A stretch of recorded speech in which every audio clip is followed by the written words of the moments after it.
Então, vamos lá. Estou falando um pouquinho ainda sobre envelhecimento, né? Então, tudo que a gente está falando aqui é sobre o processo de envelhecer, processo, seja ele fisiológico ou patológico, né? A gente viu vários aspectos do idoso nessas aulas aí para trás, né?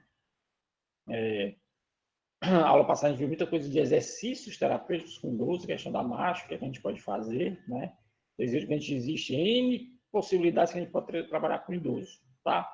Então, o que nós vemos aqui na nossa introdução, né?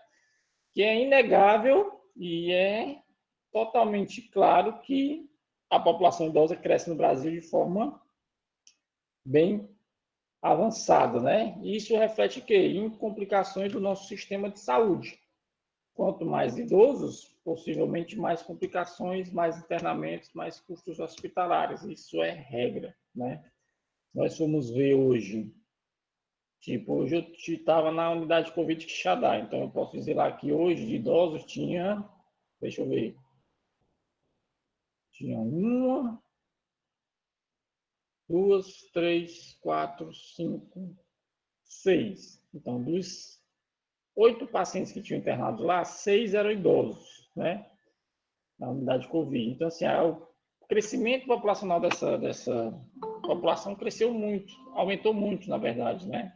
Então, a gente vai ver muitos idosos em hospital, né? E essa Covid chegou também, vai pegar muita gente, né? Mas não se enganem, a Covid não pega somente idoso, não. Está sendo muito complicado pacientes mais jovens, 35, 40, 25, até crianças de 14 anos estão sendo hospitalizadas em Fortaleza, eu fiquei sabendo semana atrasada. Então, não é tão específico do idoso. Claro, o idoso tem mais fragilidade por conta das alterações que ele tem no decorrer da vida, né? Mas a Covid não se limita somente a idosos, não. Claro que no idoso é uma complicação bem maior, tá? Então, o que é que isso reflete? Elevação dos índices de quê? De mortes e de consequências, ou seja, de sequelas, né? Ou seja, o índice de morbidade e mortalidade tende a aumentar com o processo de envelhecimento. Então, isso é fato, tá? E o que é que esse envelhecimento ele vai trazer para a gente? Vai mudar a nossa pirâmide brasileira. A gente viu lá na aula de epidemiologia que nossa pirâmide era mais normal. Hoje ela se inverteu, né? A base tem menos crianças nascendo e do meio para cima tem mais idosos. Ou seja, a estimativa de vida aumentou muito. Isso por quê? Melhores medicamentos, adesão à prática de atividade física, novas tecnologias de diagnóstico, né? A preocupação com a saúde também melhorou, né? Então, tudo isso são fatores que interferem diretamente na expectativa de vida. Engasguei. Vamos lá. E como é que isso aconteceu? Nada mais é o resultado de quê? Da queda da taxa de natalidade, ou seja, nasceu menos pessoas, ficaram velhas ou idosas mais pessoas. Então, ou seja, inverteu isso aí, né? A gente teve um tempo que teve uma igualdade. Hoje não, a gente tem uma desigualdade. Eu tenho menos nascidos e eu tenho mais idosos. Então, isso inverteu a nossa pirâmide. Isso a gente vê na cadeira de epidemiologia, né? Na aula. Além de quê? Do aumento da expectativa de vida, principalmente das mulheres. Elas se cuidam mais, isso é fato. Preciso concordar e essa lá embaixo. Professor, Oi. a professora Samara está pedindo para você olhar um WhatsApp, gente. Oh, meu Deus, uma hora dessa tá de brincadeira, peraí. Vamos aqui, então.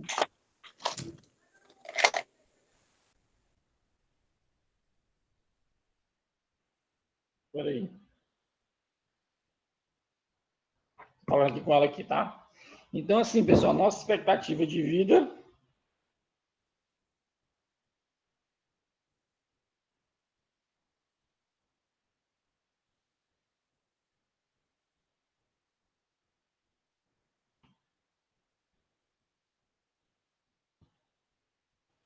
Vou responder aqui, pessoal.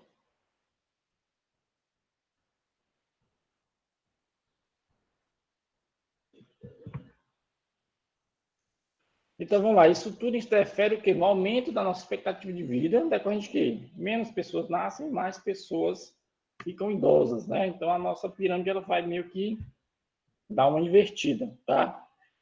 Ok? falar com a... Peraí, a Samara que está falando.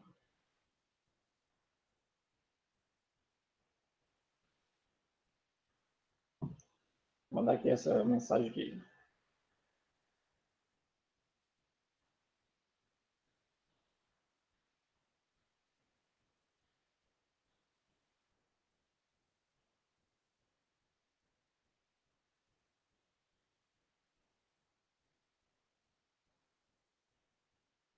Pronto, falei aqui.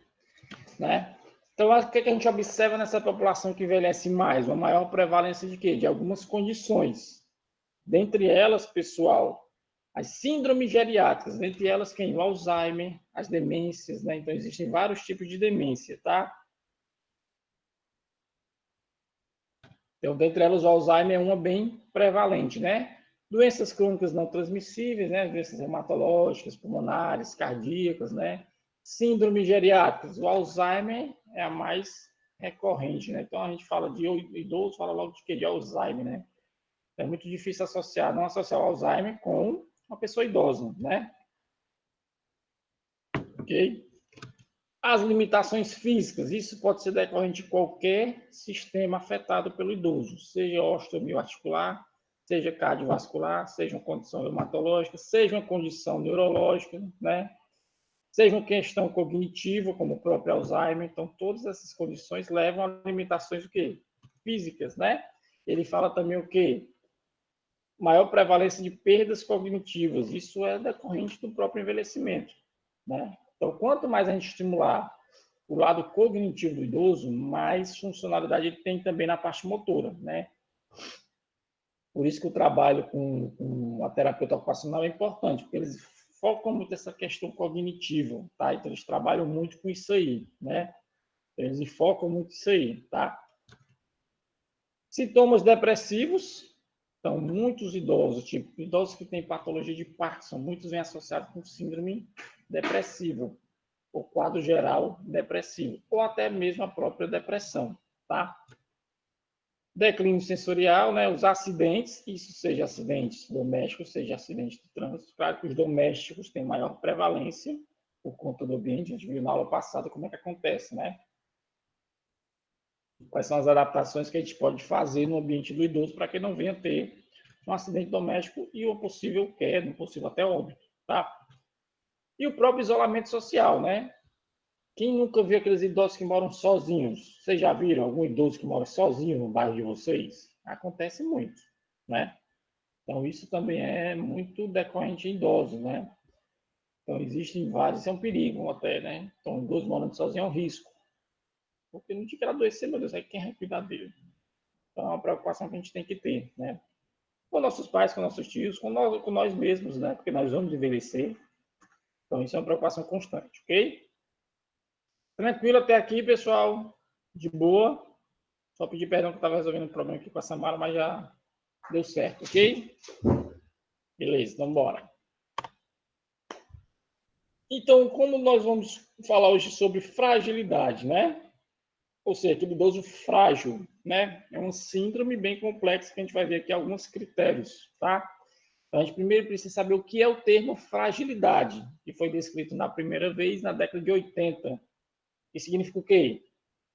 Indivíduos frágeis, aqueles que, idade superior a 65 anos, com algum grau de dependência para AVDs e geralmente institucionalizados. Anotem isso aí. Então, a definição de fragilidade seria o quê? Idosos, ou seja, pessoas com mais de 65 anos, com grau de dependência para AVD e geralmente institucionalizados, tá? Então, tá aqui. Pessoas com idade superior a 65 anos, né? Algum grau de dependência para AVDs e geralmente institucionalizados. Pessoal, corrigir aqui para a gente poder mandar para vocês, tá? Vamos lá. Pronto. Isso seria a definição de fragilidade, ou seja, pessoas com idade superior a 65, que têm algum grau de dependência para VD, e geralmente são institucionalizados. Então, isso já classifica o idoso como sendo frágil, tá? Ficava claro que esse conceito baseava-se em quê? A gente bateu muito na tecla dessa disciplina, funcionalidade, capacidade funcional, ou seja, era relacionada à incapacidade de doenças crônicas, né? Então, quanto mais doenças o indivíduo tivesse, mais incapacidades, ou seja, mais perda da funcionalidade ele virá a ter. Tranquilo? Então, isso é mais ou menos o termo que a gente fala sobre fragilidade. Alguém já tinha ouvido falar desse termo relacionado aos idosos? Alguém já tinha ouvido falar? Lembrando? Ou não?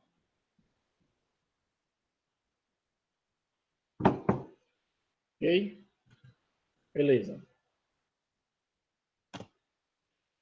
Então, aqui, né, ó, com o passar dos anos, alguns estudos sobre fragilidade passaram a sugerir a existência de um quadro de síndrome, ou seja, um caráter multissistêmico, ou seja, que afeta diversos sistemas do corpo, né?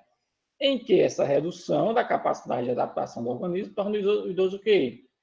Susceptível a eventos adversos quando exposto a fatores estressores, né? Então, os estresses, né? Então, o que acontece? Os nossos vários sistemas se tornam fragilizados. Então, por isso que ele diz multissistêmico. Então, por isso que está relacionado à síndrome da fragilidade, ok? E aqui tem uma classificaçãozinha que eu achei legal, uma definição do que é essa síndrome, que é a chamada síndrome da fragilidade. É uma síndrome que vem sendo caracterizada como uma condição clínica de natureza multifatorial, então anotem isso aí, natureza multifatorial. Então, tem vários fatores que influenciam na execução, ou seja, na instalação dessa síndrome, tá? Embasada na tríade. Vocês vão anotar essa tríade aí, ó. Possa ser que caia em prova. Então, anotem a tríade. Primeira delas, presente nessa síndrome, é o que? A sarcopenia. Depois tem a desregulação do sistema neuroendócrino e disfunção do sistema imunológico, né? Então, acontece esses três pilares aí, ó. Eu tenho a sarcopenia, que é o principal acometimento na síndrome da fragilidade. Eu tenho uma desregulação, ou seja, um comprometimento do meu sistema neuroendócrino, isso relacionado aqui a hormônios do idoso. E ele também tem um comprometimento do seu sistema imunológico, sendo mais predisposto a ter problemas, condições clínicas, como é que eu posso dizer? Até mais patologias frequentes, tipo gripe, pneumonias, né? Problemas cardiovasculares, problemas neurológicos, né? Problemas endócrinos também. Então, seria mais ou menos assim, essa tríade, né? Sarcopenia, uma alteração do sistema neuroendócrino e a disfunção do sistema imunológico, tá? Então, isso seria a tríade da quê? Da síndrome da fragilidade. Beleza, pessoal, até aqui, tranquilo? De boas? Hein, Samara Novata que entrou agora. Beleza, vamos lá. E essa fragilidade, pessoal, incide muito em vários eixos. O principal deles é que aumenta o risco de mortalidade. Então, quanto mais frágil for o idoso, maior vai ser essa taxa de mortalidade. Aí a gente volta naquilo que a gente viu nas aulas passadas, o que é estimular essa capacidade funcional do idoso. Quanto mais estimula, melhor fica. Então, nós temos que treinar parte cognitiva, parte de coordenação, parte de equilíbrio, trabalhar com ele força e resistência, condicionamento físico, para que quanto mais capacidade ele venha a ter, menor vai ser o risco dele adquirir essa síndrome da fragilidade, ou seja, está mais suscetível a um índice elevado de morte, tá? Então, o que ele fala? Risco aumentado de mortalidade e eventos adversos de saúde, como ele fica mais dependente, mais incapaz, mais fácil de quedas e lesões, né? Então, essa fragilidade do idoso, o que é que ele vai alterar? O que é que ele vai intervir? O que é que ele vai interferir no idoso? Primeiro, ser mais letal, ou seja, aumentar o seu grau de mortalidade. Ser mais dependente, incapaz, sofrer quedas e lesões, né? Fora que ainda tem o quê? a lenta recuperação de doenças. Tipo, pacientes idosos que têm COVID demoram mais tempo para poder se recuperar do que uma pessoa jovem, né? Pelo próprio envelhecimento, pelo próprio comprometimento pulmonar, né? Então, eles interferem nessas questões aí. Então, acaba sendo um pouco mais demorado, né? É diferente. Você pega, digamos, vamos parar aqui. Uma pessoa de 40 anos que sofreu um AVC, mesma área afetada, digamos, sei lá, artéria cerebral média. E o idoso, claro, vai depender de variáveis, mas a questão da recuperação, consequentemente, vai ser mais lenta hoje no idoso, pela própria alteração fisiológica que ele tem, né? Então, isso vai ser alterado com o tempo, né? Então, isso aqui, ó, é um padrão crítico desse paciente idoso que tem essa síndrome da fragilidade, ó. Ele vai ter uma lenta recuperação dessa doença. Isso vai aumentar o quê? Possivelmente, taxa de hospitalização dessa população. Então, o idoso tem várias recidivas de internamentos, né? Então, tem idosos que se internam 2, 3, 4 vezes por ano, né? A gente já pegou aqui lá, tipo, agora a gente teve lá um idoso que reinternou na Covid, mas eu acho que internado de forma equivocada, porque o problema dele era cardiopata, né? Mas ele está isolado e está sendo referenciado para fora, né? Mas idosos geralmente têm muita reinternação, tá? E também acontece o que? A institucionalização de longa permanência. Tipo, o abrigo dos idosos de Quixeramobim. Tem muitos idosos lá que são institucionalizados, né? Inclusive, pessoal, alguns tiveram alta, viu? Alguns tiveram alta esses dias lá do hospital, do Regional do Sertão Central, né? Então, aconteceu que foram para casa, foram bem, e agora vão começar a reabilitação pós-alta hospitalar. Uma notícia boa. Ok aqui, essas condições aqui da fragilidade, beleza? E bom, fechou de bola, viu? Inclusive, pessoal, quem quiser puder ajudar, o pessoal está fazendo uma campanha para ajudar. A gente conseguiu ajudar, a gente mandou depois uma quantia de dinheiro para eles lá também. O pessoal do hospital fez essa doação para ajudar eles lá no que precisar, né? Acho que é uma boa ação e vale a pena. Então vamos lá. Então, essa fragilidade representa um estado que é aumentado de vulnerabilidade fisiológica, né? Então, destaquem isso aqui, ó. Um estado de aumento de vulnerabilidade fisiológica. Isso apresenta um padrão heterogêneo, né? Está muito associado o quê? À idade do idoso e às suas alterações multissistêmicas, que vão alterar o quê? A sua homeostasia, né? Tereza, os 5 idosos do abrigo que estavam no ponto também receberam alta, graças a Deus. Oh, coisa boa, viu? Eu acho que só tinha uma, acho que tinha uma era dos na UTI, agora não me lembro, lá no hospital regional, né? Agora eu não lembro de cabeça se tinha, acho que tinha 2 na UTI. Mas uma das clínicas tiveram alta lá do ponto também, graças a Deus. Isso é uma notícia boa. Então, pessoal, essa síndrome, ele vai alterar o quê? Ele vai ter um padrão heterogêneo e ele vai ter repercussões na nossa homeostasia. Alguém lembra o que é homeostasia? De aulas passadas? Alguém lembra? Equilíbrio, né? O equilíbrio do nosso meio interno, né? Então, aconteceu isso aí, tá? Tudo bem. Olha que legal essa figura aqui, pessoal. Eu queria que vocês destacassem isso aí. Os principais marcadores para a síndrome da fragilidade. Ó. Então, o que seria aqui nesse cartaz? Fragilidade no idoso. Quadro de caráter físico, psicológico e social, definido pela presença, entre outros fatores, de ele ter uma redução no seu comportamento social, ou seja, o idoso fica mais restrito, que é forma heterogênea, diferente, distinta. Cada idoso tem uma forma diferente de ter essa repercussão, Jota, tá? Então, nem todos serão iguais nessas repercussões de homeostasia. Ok? Deu para pegar? Beleza. Então, o idoso tem a redução da sua relação social, ou seja, fica pouco mais restrito ao ambiente social, fica mais no ambiente familiar, né? Isso é um problema para o idoso.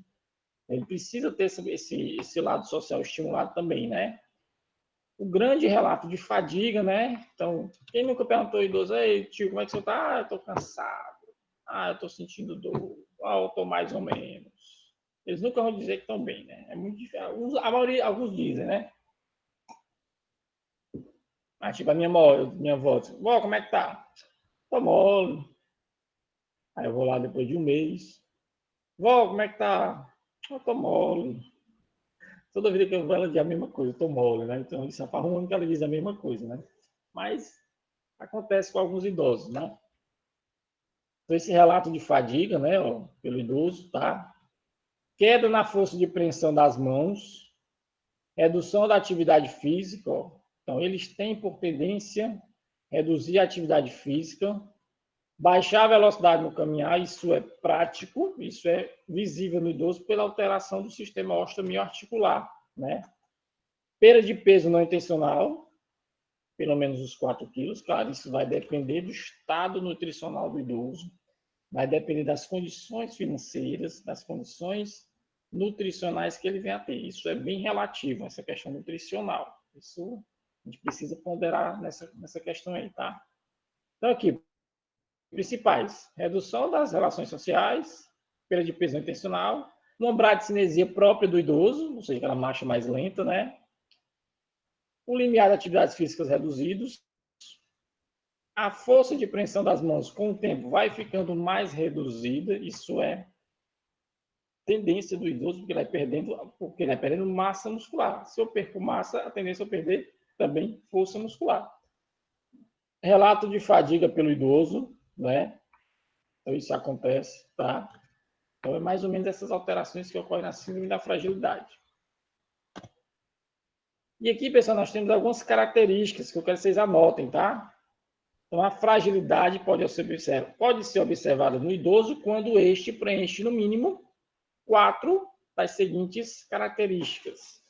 Então, anotem isso aí. Então, para se classificar um idoso como frágil, a gente tem que classificar ele pelo menos com 4 dessas características aí. Ó.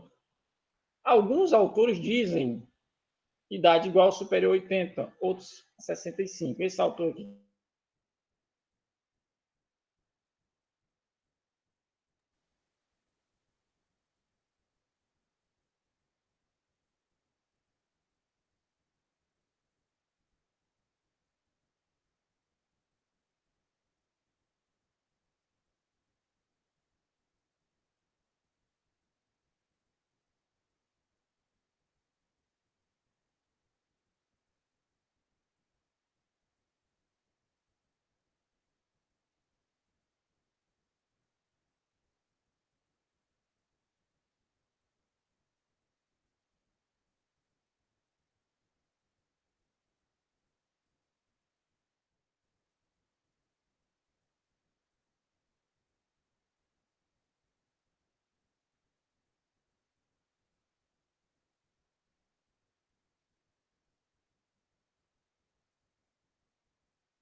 Pronto, agora estão escutando, né?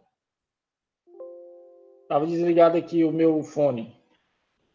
Beleza? Deixa eu só projetar o slide de novo, então, tá? A conexão aqui deu uma parada aqui.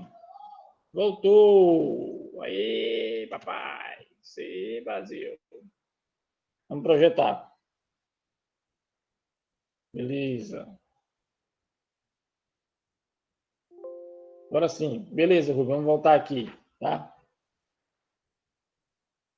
Vamos lá. Pronto. Show. Então vamos voltar aqui, pessoal. Então a gente está falando aqui, peço perdão que a minha conexão aqui deu uma topada, minha conexão aqui, tá? Então eu estava falando, pessoal, quais são os critérios que a gente vai marcar um idoso como sendo frágil. Pelo menos desses aqui enumerados, 4 deles tem que estar marcado para ele ser considerado frágil. Então, a gente falou, né? Idade igual ou superior a 80, depressão, instabilidade de equilíbrio e marcha, né? Redução da força de pressão palmar. Então, o idoso geralmente já tem essa redução comprometida, né, pelo processo de envelhecimento, por conta da sarcopenia e perda de fibras musculares, né?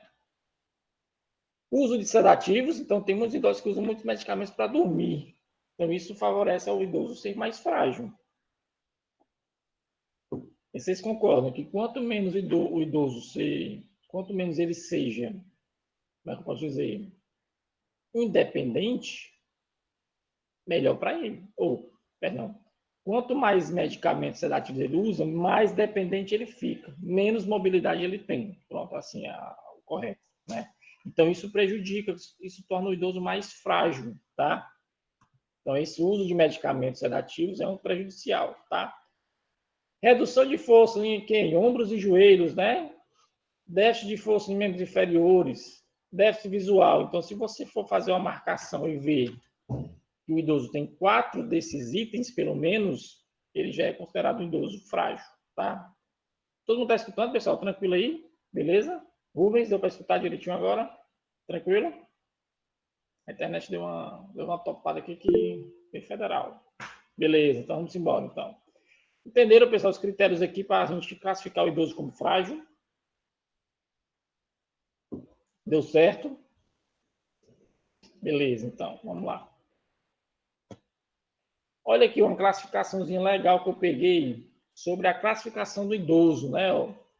Que é uma classificação clínico-funcional do idoso. A gente tem um idoso chamado robusto, aquele idoso forte, que não tem nenhum comprometimento, que faz suas atividades normais, tem seus AVDs realizados de forma bem independente, né? Então, isso é um idoso robusto, né? Porque a gente diz, meu tio, meu avô, ele é durão, tá inteirão ainda, né? Tipo, o avô da Bia. O avô da Bia era desse jeito, era Bia. Cadê a Bia? Tá aí? Era sim, professor. Então, o avô da Bia era tipo idoso robusto. Ele estava em outro patamar, estava em outro naipe, né? Idoso em risco de fragilização, é o chamado idoso frágil, né? Então, ainda vai, o que é que ele tem, esse risco? Um grau de sarcopenia. Então, para definir, alguns autores classificam o quê? Como ele tem algum fenótipo de fragilidade, uma bradicinesia, uma circunferência da panturrilha menor que 31, o MC menor que 22. Então, são critérios que definem o quê?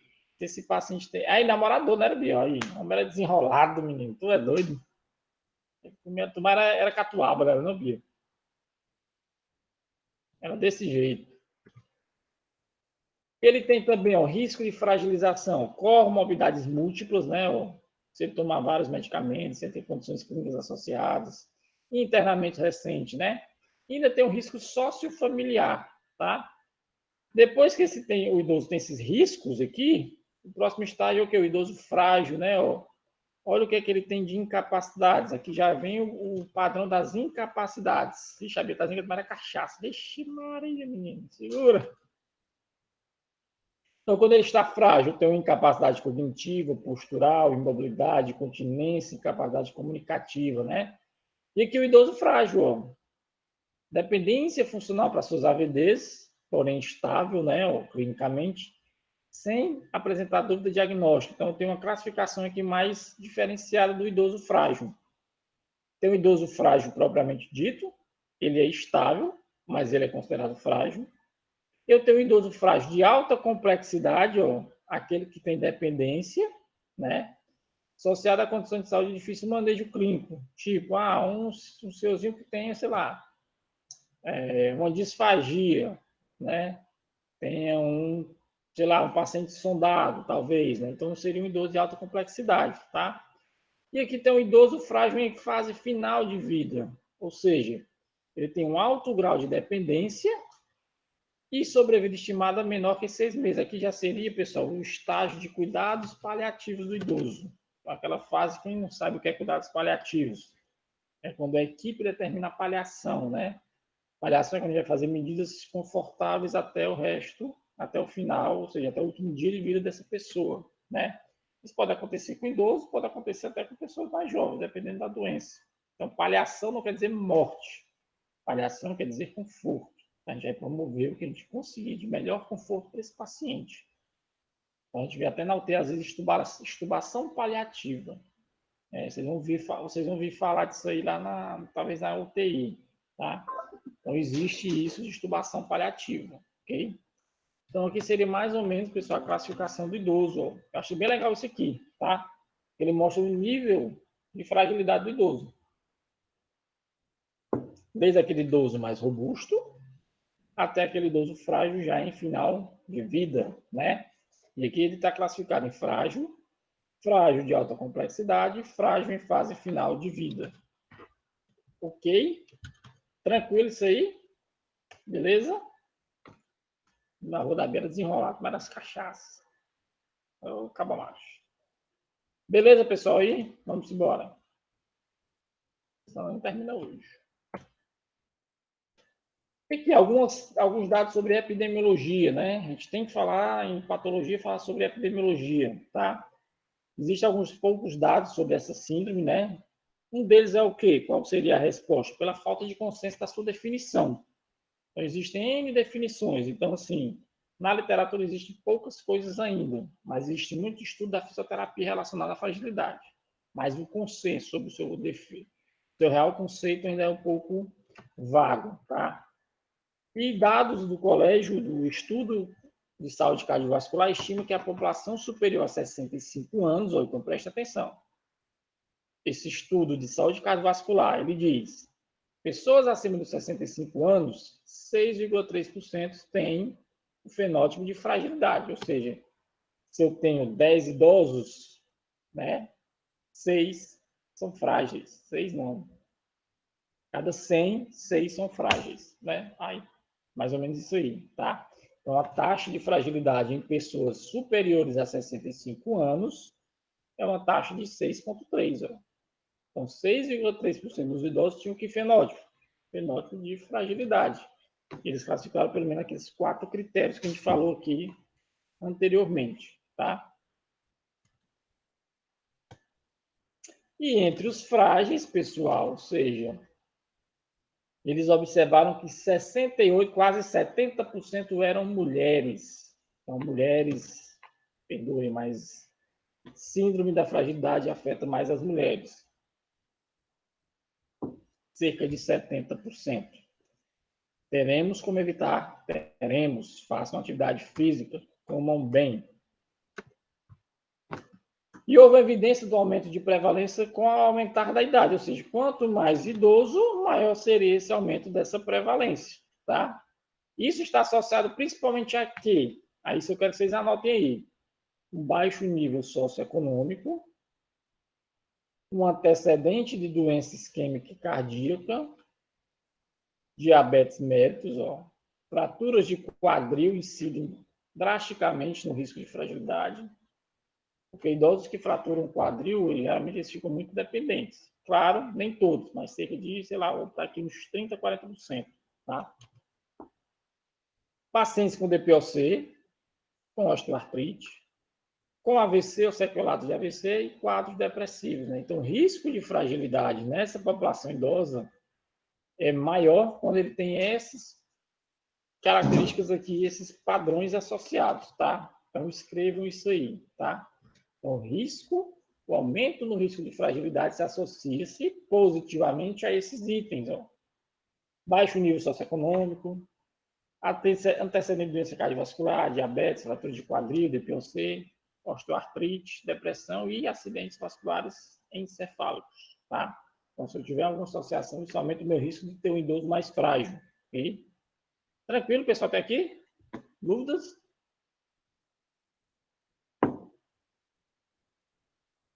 Ok? Vamos lá. Bora, simbora. Alguns estudos nacionais e internacionais têm constatado algumas diferenças, né? Então, dependendo do estudo, vão dar algumas coisas diferenciadas, tipo que a prevalência dessa síndrome varia de 6,9 a 40,6 em idosos frágeis, 40,3 a 60 naqueles pré-frágeis, ou seja, aqueles que estão pré-síndrome da fragilidade, mas ainda não atingiram a fragilidade, estão tendo algumas características presentes, mas não se tornaram idosos frágeis, tá? Então, isso aqui é muito relativo, depende muito do estudo, conforme a metodologia, tá? Esses autores aqui destacaram alguns fatores associados a isso, essa prevalência. A gente viu que o sexo feminino é mais prevalente. Idades avançadas, quanto maior a idade, maior a taxa de fragilidade. A gente viu que condições socioeconômicas também influenciam. Nesse estudo aqui também teve esse item, baixa escolaridade e renda. Um fator que a gente não viu naquele estudo ali foi o quê? A ausência de companheiro. Então, a ausência, pessoas, os idosos viúvos, sem o seu companheiro, têm mais tendência a serem mais frágeis. Isso é importante, né? Então, principalmente, porque que afeta também principalmente as mulheres? A gente viu, vocês lembram do estudo da epidemiologia, que as mulheres viúvas geralmente ficavam mais viúvas por mais tempo e os homens viúvos não. Geralmente os homens viúvos conseguiam casar. Então, a gente viu que um fator aí social. Mulheres geralmente não casavam, os homens conseguiam. E isso influencia o quê? Nessa síndrome da fragilidade aí, ó. A ausência de companheiro, ó. Viver sozinho, né? Ó. Ter uma percepção negativa do seu quadro de saúde, a incapacidade funcional, comorbidades, a hospitalização é aquele indicativo de quê? De quadro depressivo, né? Então, esses fatores associados, eles aumentam a chance de tornar aquele idoso mais frágil, tá? Então, são N fatores que influenciam nessa questão aí da fragilidade, tá? Aqui a gente vai ver uma figurazinha que mostra os principais componentes dessa síndrome. O principal que a gente viu já, sarcopenia, um quadro de desnutrição crônica exacerbado, né?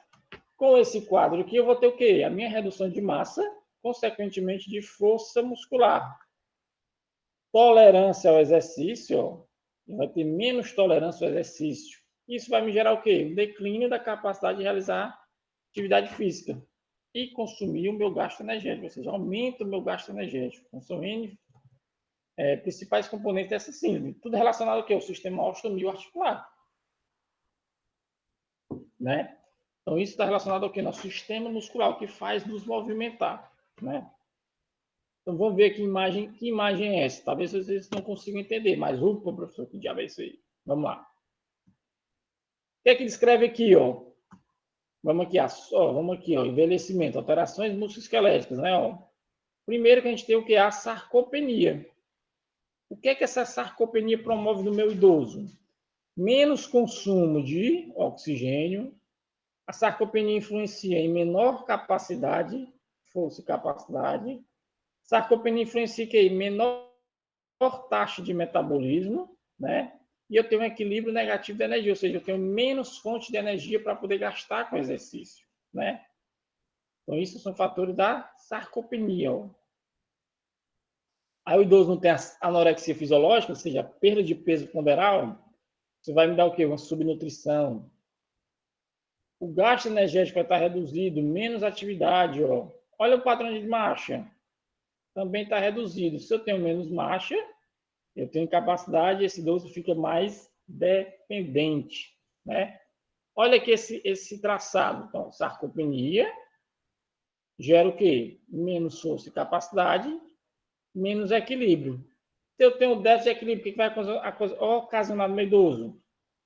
Cadê minha seta? Quedas e lesões, menor mobilidade. Isso também vai alterar o quê? Velocidade de marcha. Se eu tenho menos força, também altera a velocidade de marcha. Então, vocês vejam que é um ciclo vicioso, um sistema puxando o outro, né? Então, a princípio, essa figura é difícil, mas ela é fácil de entender. É um item puxando o outro aí, tá? Ó. Perda de peso vai influenciar na sarcopenia, que eu tenho menos consumo de O2, ó, né? Se eu tenho menor velocidade, eu tenho capacidade de dependência, né? Então, isso aqui eles vão fazendo um ciclo entre variáveis, tá? Então, o que, é que ele diz nesse processo aqui, nesse ciclo da fragilidade? O principal deles é a perda de força e massa, decorrente de quem? Da sarcopenia. Se eu tenho essa sarcopenia, minha massa e força tende a reduzir. O meu metabolismo, consequentemente, também tende a diminuir. Isso, quando menos metabolismo, menos o quê? Gasto energético.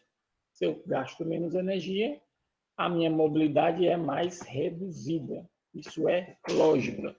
Quanto menos eu me mexer, menos gasto energético, mais comprometido eu fico. Vamos fazer uma analogia simples. Fraturei meu braço. Passei 45 dias com gesso. O corpo vai dizer que ele não está se movimentando. Eu não estou tendo gasto energético, não estou tendo recurso para aquela área, a tendência é aquela área não ser estimulada. Não tem movimento, para que eu vou gastar energia? Então, o corpo é inteligente, ele vai perceber, eu não vou mandar energia para ali. Não está se mexendo. Então, isso a gente fala na analogia também quando o paciente está sedado na UTI. Poxa, o paciente está lá entubado, sedado, 3, 4, 5, 6, 10 dias. Ele perde força, com 2, 3 dias já perde capacidade funcional. Porque o corpo vai dizer, não vou mandar energia, ele não está gastando. Isso é fato, né? Outra analogia, é como se eu estivesse mandando dinheiro para a prefeitura. Eu mandei dinheiro para a prefeitura não está fazendo nada. Então ela vai dizer, não, você não está fazendo nada, eu não vou mais mandar dinheiro. Então, é mais ou menos assim que o corpo da gente responde, certo? Deu para entender, pessoal? Tranquilo? Beleza.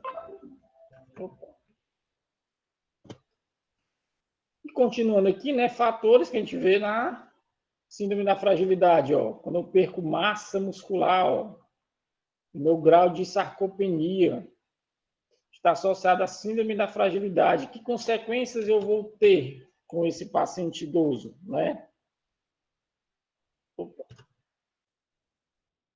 Eu vou ter uma redução da minha força. Por quê? Porque eu perdi em massa. Se eu tenho menos massa, eu tenho menos capacidade de gerar força. Se eu tenho menos força, eu vou ter maior taxa de fadiga muscular, né? Então, assim, entendam. Se o idoso tem perda de sarcopenia de massa, ele vai perder força. Então, o exercício para ele vai estar mais dificultado, justamente por causa dessa perda poderal, né? Isso influencia o quê? Ó? Na marcha do paciente. Então, se eu tenho um idoso subnutrido, a marcha dele é muito prejudicada. Porque o gasto energético na marcha do idoso é muito alto para ele caminhar. Principalmente idosos que têm comorbidade, Parkinson, AVC, né? E pacientes com Alzheimer, que a gente vai estimular a deambulação. Então, o gasto energético da marcha é muito grande. Então, se ele tem um grau de sarcopenia avançado, isso vai influenciar diretamente nesse padrão de marcha dele, ok? E é só lembrando que era sarcopenia, acho que todo mundo já estava ciente, né? E o que é que isso confere ao idoso, pessoal? Sarcopenia.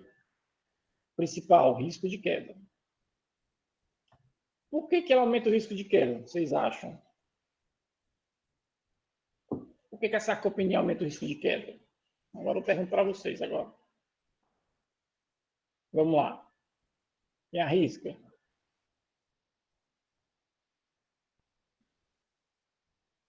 Estabilidade, redução da marcha, menos força, menos capacidade,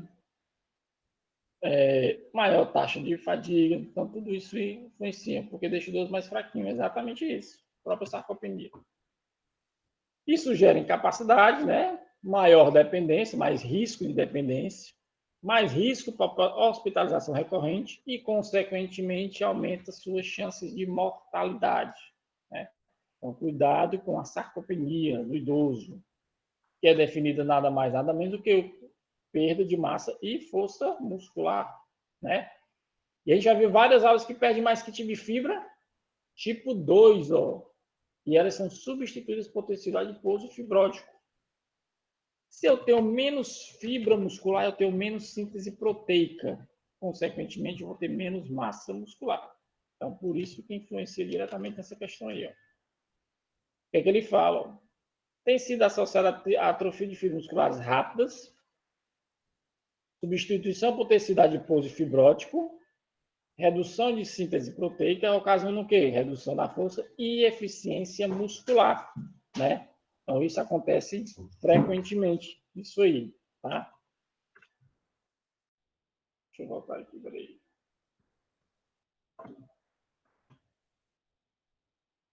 Beatriz, por que causa de estabilidade, tá? Entendi. E isso, pessoal, essa sarcopenia tem um grande impacto na nossa capacidade funcional. Claro, isso é lógico. Se o idoso tem uma sarcopenia, ele vai ter menos força, menos massa, menos capacidade de realizar exercícios, né? Então, como ele diz, ó, eu tenho uma consequência drástica nele, que é o quê? Diminuir a minha força muscular. Ele vai ser menos tolerante ao exercício. Vai ter redução da capacidade das AVDs e, consequentemente, o quê? Ficar mais dependente, né? Então, isso é muito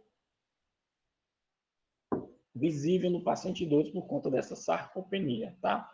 Eu já vi muito falar na geriatria de sarcopenia, pessoal. É praticamente como se fosse um sinal bem característico do idoso. Nós temos algumas alterações imunológicas, tá? Claro que tem um componente osteomiarticular mais presente, mais preponderante do que as alterações imunológicas. Claro, mas elas têm a sua contribuição, né? O que ele diz, ó?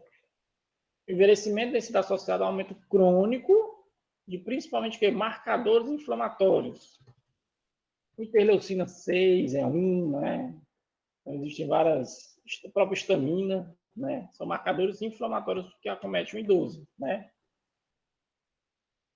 Antagonistas de citoquinas, proteínas de fase aguda, né? Então, tudo isso aqui é relacionado ao quê? Ao meu sistema imunológico, tá? E o que é que acontece? Para ter alteração imunológica, uma grande variação de fator ambiental, tipo, digamos que o idoso morava no sertão, não tinha nada, não sentia nada, vivia bem e tudo mais, a família decidiu, não, vamos tirar esse idoso agora do sertão para na cidade. Vamos dar um mês o idoso gripa, o idoso está depressivo, o idoso está sentindo isso.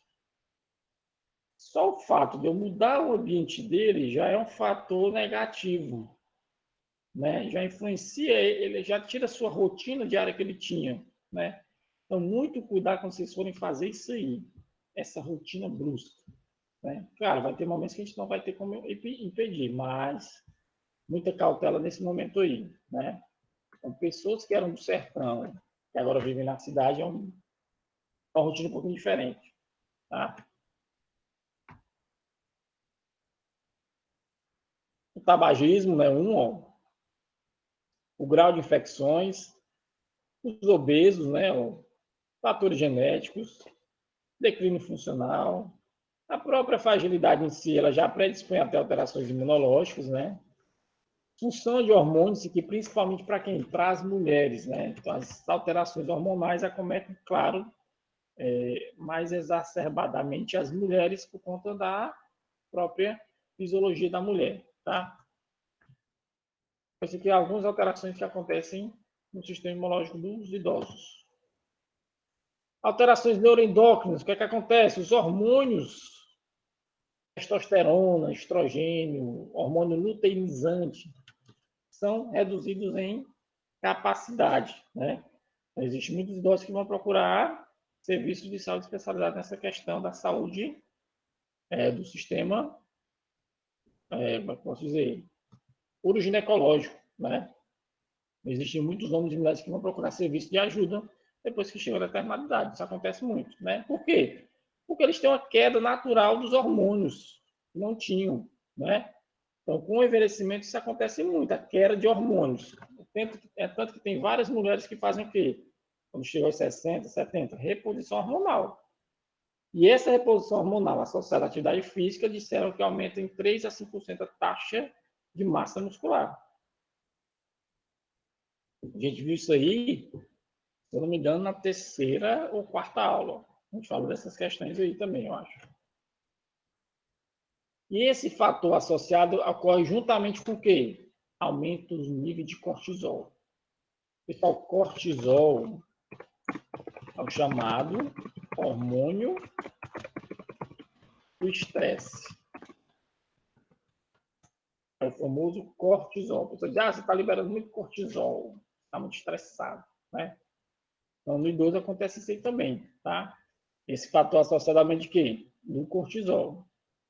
E isso tem aumentado o quê? O desenvolvimento da síndrome da fragilidade, tá? Então, essas alterações hormonais também contribuem para que o paciente venha a ter essa síndrome da imobilidade ou da fragilidade, que nada mais é decorrência do processo de envelhecer, tá?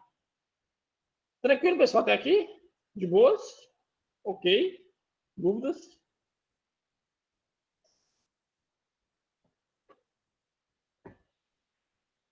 Beleza? Simbora. Ok, Bia, valeu, Lívia, Daiane, beleza. Até a Martinha, fala na Martinha. Vamos falar um pouco sobre o estado nutricional do idoso. É muito importante nós termos uma avaliação multiprofissional desse idoso, tanto da fisioterapia, tanto do médico, fonoaudiologia, nutrição, tá? Então, o estado nutricional somos nós que avaliamos? Não. Quem avalia o estado nutricional é o nutricionista. Então, por isso que o NAST, pessoal, ele é multiprofissional. Não sei nem como é que está a situação do NAST hoje, né? Mas então tem aqui multiprofissional, tem o que? Tem lá, fisioterapeuta, farmacêutica é importante, avaliação dos medicamentos, questão de horário, posologia, efeitos que possam vir a dar desse idoso, né? Então, são inúmeros fatores que são responsáveis por quê? Por esse estado nutricional no idoso frágil. Um que eu acabei de falar, ó, que entra o componente tanto da nutrição quanto da farmácia. Efeitos colaterais de medicamento. Eu acho que até já falei para vocês que meu pai estava tomando um remédio, ele tomava à noite, e quando dava 2, 3 vezes na noite, ele tinha vontade de urinar. O que aconteceu? O médico avaliou e disse, não, você vai mudar o horário do remédio, você vai tomar agora 7 horas da manhã. Mudou só o horário do remédio, ele já não teve o problema de acordar durante a noite para ir mijar. Então, só essa alteraçãozinha aí de horário já melhorou o quê? O quadro de sono. Ele talvez não se irritava tanto, porque não estava indo no banheiro várias vezes. Um risco de levar uma queda, porque se ela acorda à noite escuro, há um risco de queda. Então, era um risco para o meu pai. Então, só em ajustar o horário do medicamento, ele já teve isso melhorado. Então, isso já tive uma melhora de quê? Até na qualidade de vida dele, né? Menos risco para ele. Comprometimento visual. Então, a gente viu que isso aqui, ó, o óculos do idoso, o que quer que ele use, tem que estar perto dele. Diminuição do paladar. Isso aqui é importante, ó, a gente avaliar, principalmente nutrição e fonoaudiologia. O olfato. Problemas dentários. Aqui entra muito o componente do ortodontista, né? Diminuição da salivação. Quadro depressivo, isolamento social, né? Aqui a gente já viu um quadro mais do psicólogo nesse componente aí, né? Anorexia, né? Incapacidade física. As próprias dificuldades financeiras ou sociais influenciam nessa questão do estado nutricional. Um idoso que não tem uma condição tão boa, ele não vai se alimentar de forma adequada. Então, isso é fato, né? Ele precisa estar assim dessa situação. O pessoal que é do idoso sertão, gosta de comer muita coisa pesada, né? Então, isso acontece, né? Tem muito idoso na nossa cidade, eu queria comer uma panelada, uma buchada, e aqui só tem comida sem sal. Acontece, né? E as doenças crônicas avançadas, diabetes, hipertensão, as próprias osteomiarticulares, como artrose, artrite, né? Então, que são efeitos, fatores, pessoal, que influenciam o estado nutricional do idoso, ok? Então, são vários fatores que influenciam essa questão do estado nutricional, tá? Quanto à suplementação, né? Isso que eu peguei de um artigo, achei interessante. Um dos mais utilizados seria a creatinina. Seria o quê? Uma suplementação alimentar para o idoso. Porque qual é o fundamento da creatinina? Elevar os níveis de ATP. Quanto mais ATP, mais tolerância ao exercício. Então, eu boto quanto mais ATP. Deixa eu anotar. ATP maior carga de maior tolerância, na verdade, ao exercício. Ok? Então, beleza. Então, o efeito da creatinina é o que? Aumentar esse nível de ATP e fosfocreatina durante o exercício, tá? Então, isso vai favorecer o que o idoso tenha menos fadiga, ele consiga fazer isso de forma mais satisfatória, sem cansar muito. E que efeitos nós temos com isso aqui, com essa suplementação? Ó? Os benefícios potenciais desse tipo de intervenção parecem ocorrer especialmente quando a suplementação está associada ao exercício, ou seja, não adianta você dar para o idoso somente a creatinina. Você vai ajudar? Vai. Mas você tem que associar a suplementação com a atividade física. Tem que casar os dois. Não tem como ser um separado. Principalmente nesses idosos mais frágeis, pessoal. Ou naqueles que tenham já um grau de disfunção nutricional avançado, tá? Outra coisa que influencia, pessoal, é o tipo de alimentação que esse idoso faz. Se por sonda ou via oral. Ou seja, pacientes que têm alimentação por via oral têm uma tendência a perder menos peso, tem menos necessidade de suplementação nutricional. Quando o paciente é sondado, ele já tem um gasto energético maior. Então, às vezes, a demanda metabólica dele não é tão satisfatória do que como ele se alimentasse por via oral. Claro que há casos e casos que se avalia, tá? Mas isso é uma coisa que a gente deve se considerar na nossa avaliação. O idoso tem o tipo de via de alimentação dele. E aqui, pessoal, a gente vai entrar um pouquinho sobre a síndrome da fragilidade, alguns critérios. Que critérios clínicos nós temos para diagnosticar? Até o momento, não tem exames laboratoriais que confirmem o diagnóstico. É exame físico, considerações clínicas, critérios de diagnóstico diferencial. Não há qualquer tipo de exame que realmente confirme 100% a síndrome da fragilidade. Então, a gente vai fazer uma apurada até conseguir realizar esse diagnóstico, tá? Marcadores laboratoriais, existem alguns relacionados, mas não existe um laboratorial específico, né? Alguns associados ao declínio nutricional, do sistema endócrino, alterações musculoesqueléticas, hematológicas e imunológicas, ou seja, lembra que a gente falou? Ela é multissistêmica. Deixa eu colocar aqui. Multissistêmica, tá? Então, ela é dessa forma aí, ok? Então, não existem critérios, ou seja, um critério laboratorial específico. Existe um complexo multissistêmico que vai me ajudar a traçar esse diagnóstico da síndrome da fragilidade, tá?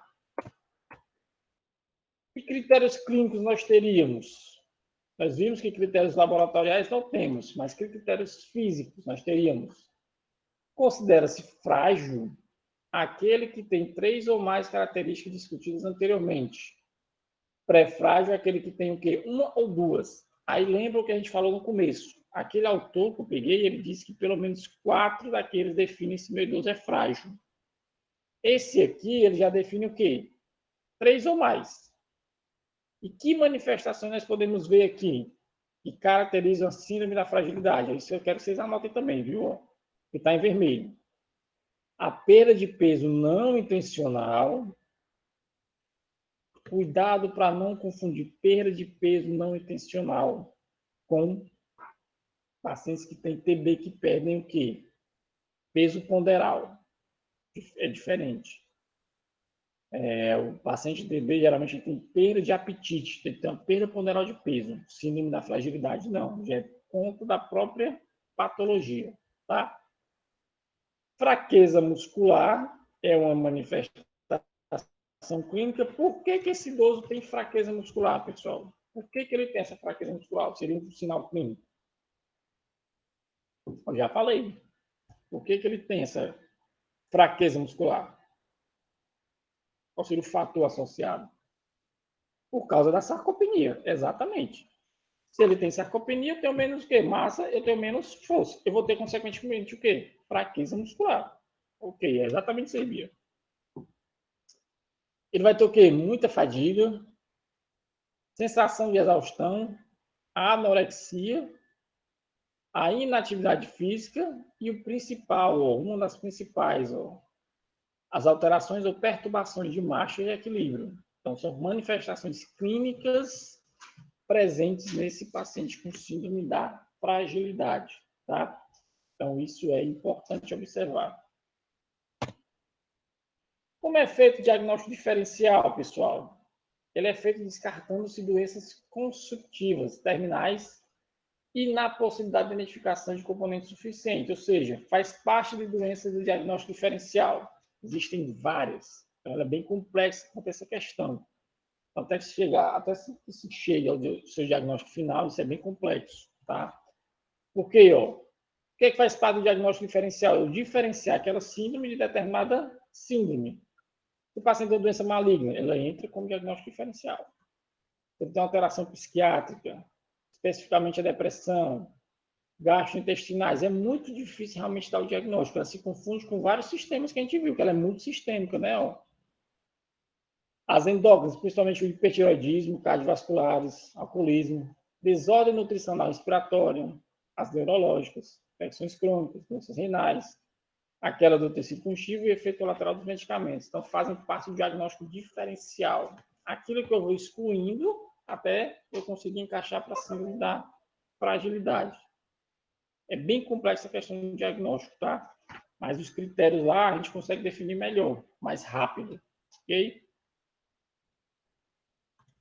Beleza, pessoal? Até aqui?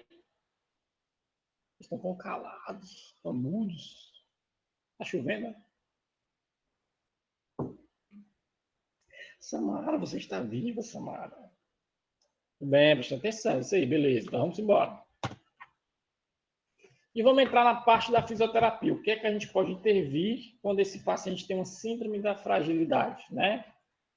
Como não há um consenso sobre sua definição e etiologia, nós vamos se tratar de quê? Da nossa intervenção fisioterapêutica. Então, os resultados das estratégias de tratamento serão alcançados sem a definição precisa. Mas eu não preciso dessa definição para atuar. Eu preciso saber o que é que aquele paciente tem de deficiência funcional. Se não tem um consenso, é problema da literatura. Nós vamos atuar em cima do quê? Do componente cinético funcional desse paciente, tá? Isso, pessoal, vocês precisam ter em mente. Cada idoso tem uma particularidade. Seja dois idosos com a mesma síndrome, cada idoso tem uma particularidade. Não posso tratar os dois de maneira igual. Eu tenho que ver qual é a particularidade de cada um. Isso vai me dizer o quê? Que cada idoso tem uma característica individual e tem um grau de fragilidade. E isso, pessoal, precisa levar em conta onde? No meu plano de tratamento, na minha conduta terapêutica mediante esse paciente. Então, nós precisamos individualizar os tratamentos. Não é receita de bolo. Eu falo muito isso aqui. Não é receita de bolo, tá? E o que é que a fisioterapia atua na síndrome da fragilidade, né? A gente viu que a gente vai trabalhar muito em cima da perda de massa muscular, juntamente com o quê? Com a nutrição, né? O que é que diz os estudos? Exercícios físicos são altamente benéficos para idosos nessa condição de saúde. Que condição? Do idoso frágil. Então, a atividade física é o que vai realmente estimular esse idoso. Nós precisamos ter aquela casadinha. Atividade física, estado adequado de nutrição. Então, preciso ser fisioterapeuta e ter uma parceria com a nutrição. Então, isso vai me dar um belo resultado. Tá? Então, vamos lá. O que é que nós temos de tratamento fisioterapêutico? Quais são os resultados? Os objetivos, né? Aumentar a amplitude de movimento desse idoso, evitar ao máximo a perda de movimento, porque quanto menos movimento, mais comprometimento funcional ele vai ter. Melhorar, principalmente, aí que nós vamos trabalhar muito com a terapia ocupacional, o desempenho nas suas AVDs. Eu vou trabalhar amplitude, força, e a TO vai trabalhar o quê? Em cima da atividade básica de vida diária. Se eu consigo que o idoso alcance a cabeça, ela vai treinar o quê?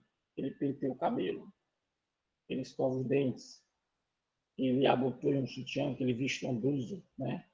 Então, isso aqui, pessoal, a gente trabalha muito com a terapia ocupacional. Melhora da velocidade da marcha, tanto a terapia quanto a fisioterapia, quanto a educação física também influencia também nisso aqui. Componente importante que nós não podemos esquecer no nosso plano de tratamento é equilíbrio e coordenação do idoso. A gente viu na aula passada. Isso vai objetivar o quê? Reduzir o número de quedas e favorecer o bem-estar geral desse idoso, né? Então, aqui são mais ou menos o quê? Os nossos resultados, os nossos objetivos que nós devemos ter com essa pessoa idosa quando falamos de quê? Plano terapêutico, tratamento fisioterapêutico. Tranquilo? Olha aqui o que é que fala. Que a atividade física, pessoal, é a intervenção mais apropriada. Para todo idoso, seja ele frágil ou não, a atividade física tem que ser estimulada. E veja o que é que fala aqui ainda. Ó. Quando eu combino treino de força, flexibilidade, equilíbrio e capacidade aeróbica, se torna o mais positivo até o momento. Ou seja, eu não posso trabalhar somente força. Tem que ser um complexo, tem que ser um plano terapêutico completo para esse paciente. Flexibilidade, alongamentos, exercícios de flexibilidade, né? Equilíbrio, coordenação, força aeróbica. Então, tudo isso aqui se mostrou o que é mais benéfico até o momento, né? E outro estudo diz o quê? O treinamento de exercício físico resistido tem sido cada vez mais indicado. Então, você hoje vê muitos idosos na academia, a gente via, né? Hoje a gente não vê por causa da pandemia, né? Mas, pelo menos aqui, eu conseguia visualizar muitos idosos praticando atividade física. De manhãzinha cedo, 5h30, 6 horas da manhã. Existe e é indicado para eles, pessoal. Por que é indicado? Porque é eficaz, seguro e promove o quê? Melhora da força e capacidade funcional desse idoso. Então, não podemos esquecer do treinamento físico resistido, seja com halteres, seja com peso do corpo, seja com quilo de arroz, seja com teraband, com qualquer coisa, qualquer coisa. Nós precisamos estimular força nesses pacientes. O que é que ele diz aqui, ó?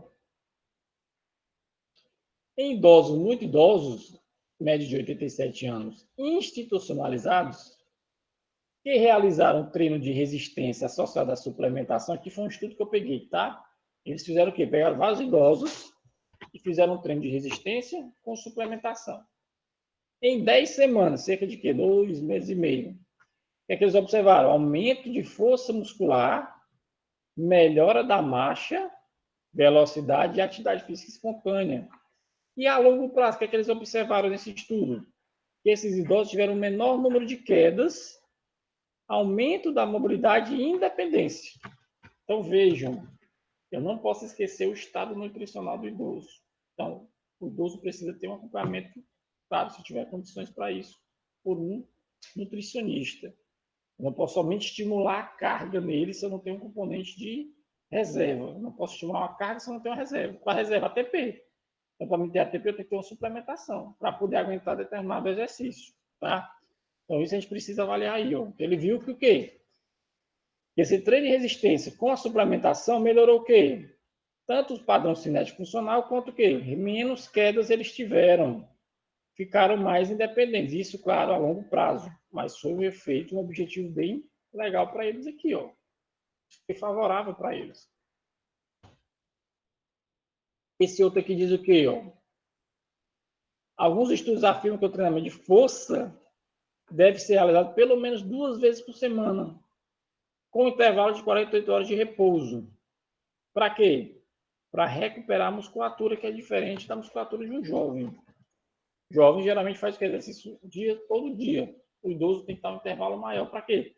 O corpo poder se organizar, poder se recuperar, por conta da sua taxa metabólica, da sua quantidade de ATP, do seu grau de sarcopenia. Então, são essas variáveis que influenciam.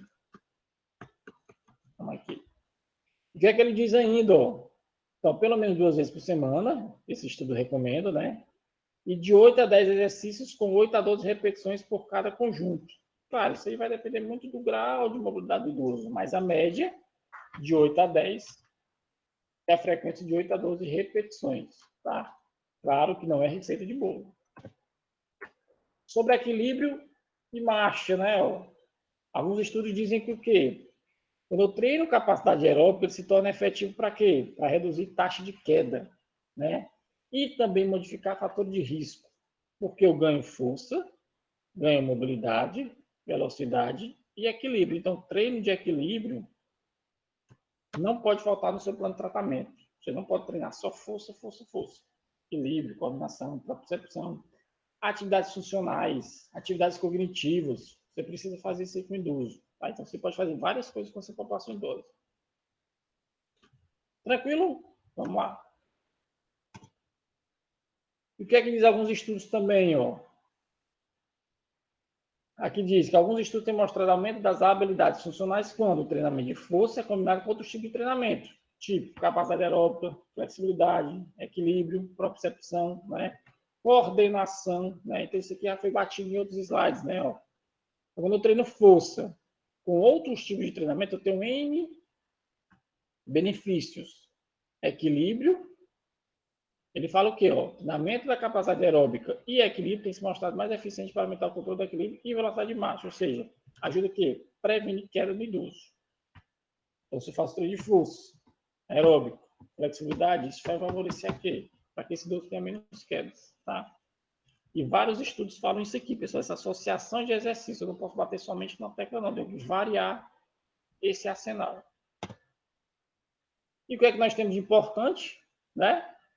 O papel na reabilitação, porque ele auxilia tanto na livre de sintomas quanto que na promoção da maior independência e melhor qualidade de vida. Então, nós vamos falar muito sobre qualidade de vida ainda. E independência funcional do idoso. Então, esse é o papel da fisioterapia no contexto da geriatria. Promover funcionalidade e qualidade de vida.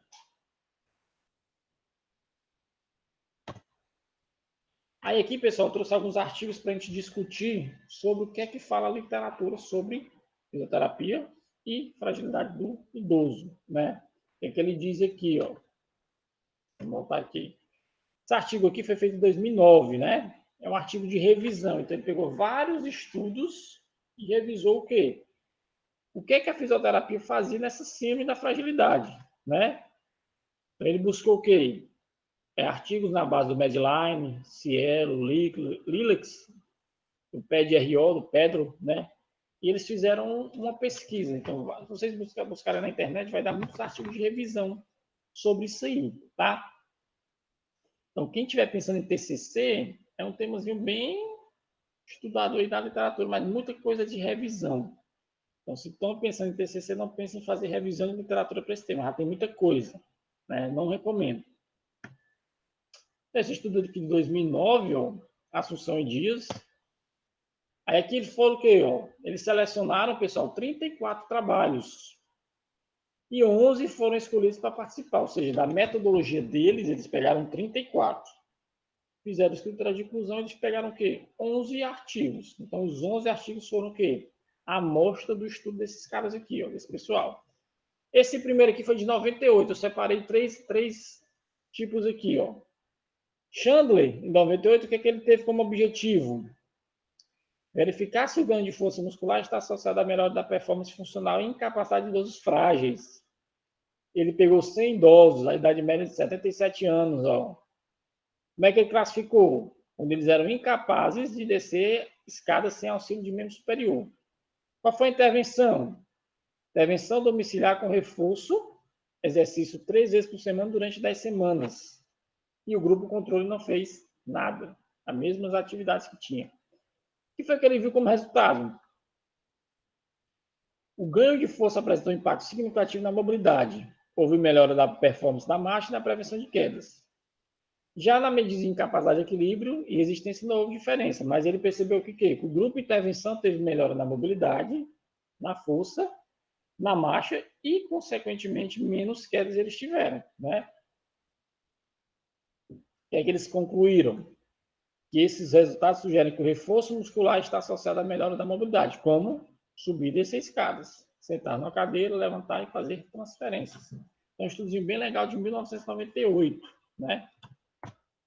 Já nesse outro aqui é de 2001. O que é que ele viu? O que é que ele queria observar? Ele queria examinar o efeito de um programa de exercício e alimentos. Pronto, aqui, pessoal, já viu que ele já combinou a terapia física com a terapia nutricional, né? O que é que ele teve aqui, ó? 3 grupos. Um, grupo de exercício, 2 vezes por semana.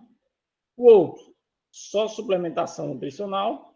E o outro, os dois. Ó. O que é que eles observaram de resultado? Que não aqui já tem um viés, ó, não houve influência da alimentação nos scores. O grupo dos exercícios melhorou nos scores de performance física e funcional. Já nas disfunções de ABD não houve efeito de nenhuma intervenção, ou seja, aqui eu não sei como é que foi a metodologia, né? A gente precisaria avaliar a metodologia. Aqui ele já contrariou o que a gente falou um pouco na aula, porque ele viu que o estado nutricional aqui não teve influência nisso que ele está avaliando, né? O que ele diz na conclusão?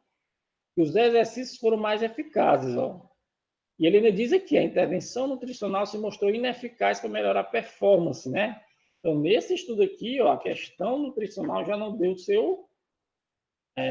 sua contribuição. Mas aí nós precisamos ler o artigo na íntegra para ver como é que foi realmente a metodologia, né? Mas a gente viu artigos que defendem a questão nutricional. Aqui, nesse, ele já deu um viés. Na literatura tem isso, pessoal, acontece muito. Mais um aqui, ó, esse aqui eu já peguei mais recente, 2007. Aqui ele fez diferente, ó. Ele pegou exercícios realizados na água para melhorar a qualidade de vida do idoso. Então, aqui já entra o que? Outro recurso da fisioterapia, que é a hidroterapia. Eles já foram observar se essa terapia teria algum efeito benéfico. Eles classificaram como? 1 hora de exercício por 24 semanas, estimulando a VDs. Primeiro grupo, exercício 1 vez por semana. O segundo, 2 vezes por semana. O que é que ele disse aqui? Ó, diferenças significativas foram observadas antes e após os 6 meses de treinamento, nos grupos que foram submetidos à intervenção. O grupo de 2 vezes por semana apresentou melhora mais rápida. Por quê? Porque foi mais estimulado. Então é diferente eu pegar um grupo que se estimula 1 vez por semana e outro que estimula 2 vezes. Consequentemente, quem vai ter mais ganhos, mais fatos positivos? O que estimula mais, o que estimula 2 vezes, né? Então, esse grupo aqui que fez a intervenção 2 vezes teve melhora mais acentuada que aquele grupo 1, né? E ele concluiu o quê? Exercício na água melhora a qualidade de vida e desempenho de AVDs em idosos frágeis. Ou seja, tanto no grupo 1 no grupo 2. Mas ele percebeu que no grupo 2, que teve uma frequência maior, o ganho foi maior, né? Então, vocês também precisam analisar a frequência de terapia que vocês vão realizar com o paciente de vocês. Isso influencia nos resultados. Aqui, pessoal, é um artigo que eu trouxe falando sobre a fragilidade na atenção primária. É que eles perceberam aqui nesse estudo, foi feito lá em São Paulo. Deixa eu ver qual foi o ano aqui. Acho que não tem aqui. Mas foi na Revista Brasileira de Medicina e Família da Comunidade, tá? Com um estudo transversal, lá na cidade de São Paulo, né, onde eles pegaram 306 indivíduos com idade maior que 65 anos. O que é que eles verificaram aqui, pessoal, nesse estudo? Esse estudo é de 2017, se eu não estiver enganado. Não tem aqui. O que é que eles perceberam nos resultados? Ó? É interessante isso aqui.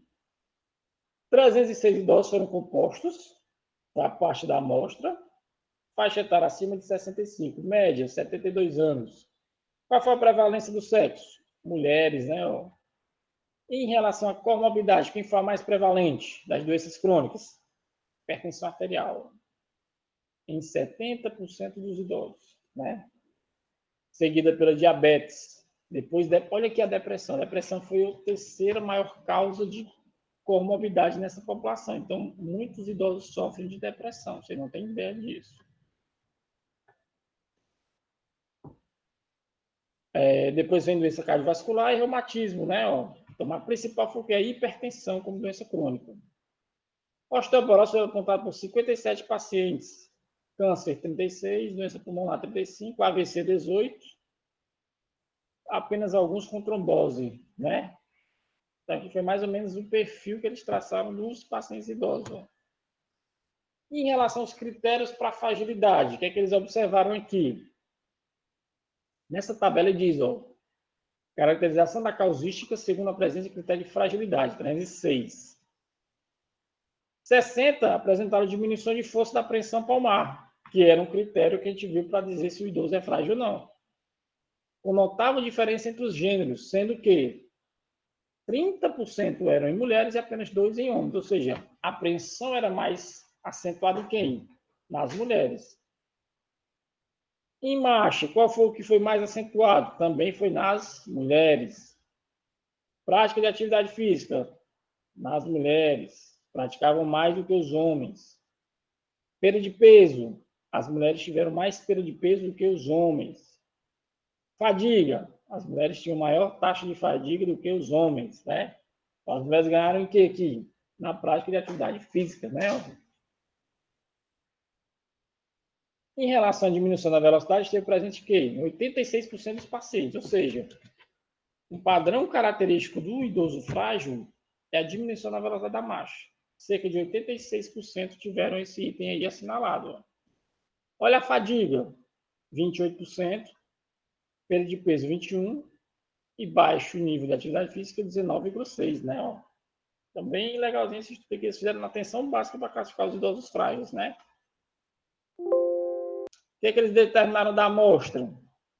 Dos idosos, dos 306, 21,5 foram classificados como frágeis, tiveram 3 ou mais critérios, 71 pré-frágeis e 6% apenas não eram considerados frágeis, né? Acho que eu não coloquei aqui, não. Eles consideraram o quê? Cerca de quase um quarto da amostra foi considerado idoso frágil, né? Apenas 6% não foi considerado, como se fosse idoso robusto, né? Então, isso aqui é até um tema de TCC que pode ser facilmente realizado no seu município.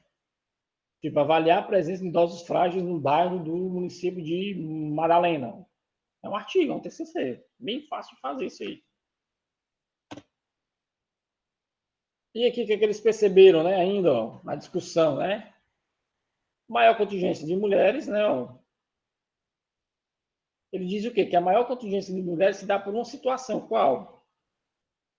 Maior exposição a tratamento de saúde ao longo da vida, ou seja, as mulheres se preocupam mais com a saúde delas, do que os homens. Por isso que pode ser explicado pela condição de cuidadora das mulheres, né? Então, as mulheres se cuidam mais do que a gente, isso é fato. Nesse presente estudo, ó, a maioria foi de mulheres, né? A idade média é 72, ó, sendo de acordo com outros estudos, né? Em relação à comorbidade, né? Ó, a hipertensão arterial foi maior, seguida de diabetes, depois da pressão, né? Percebe-se que houve diferença no estudo de Fred et al., que a principal comorbidade aqui foi o reumatismo. Então, isso depende do estudo que ele fez.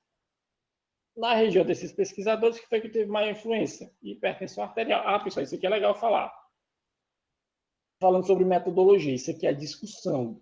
Então, quando vocês forem fazer o TCC de vocês vão discutir o resultado de vocês com a literatura. Ou seja, eu disse na minha pesquisa que 70% dos idosos eram homens. No estudo da Viva, ela percebeu que lá no Rio Grande do Sul, a maioria deles eram mulheres. Então, não estando de acordo com o meu artigo, com o meu estudo em questão. Então, isso é discutir, isso é discussão literária. Vocês têm que pegar essa metodologia para fazer o TCC. Então, já estou dando bizu, tá? Então, no estudo dele, ele viu que é mais hipertensão arterial. Já nesse cara aqui, que ele está comparando, ele percebeu que a principal era o reumatismo. Depois é que era a hipertensão. Isso é que a gente está discutindo na literatura. É isso que a gente chama de discussão na literatura, tá?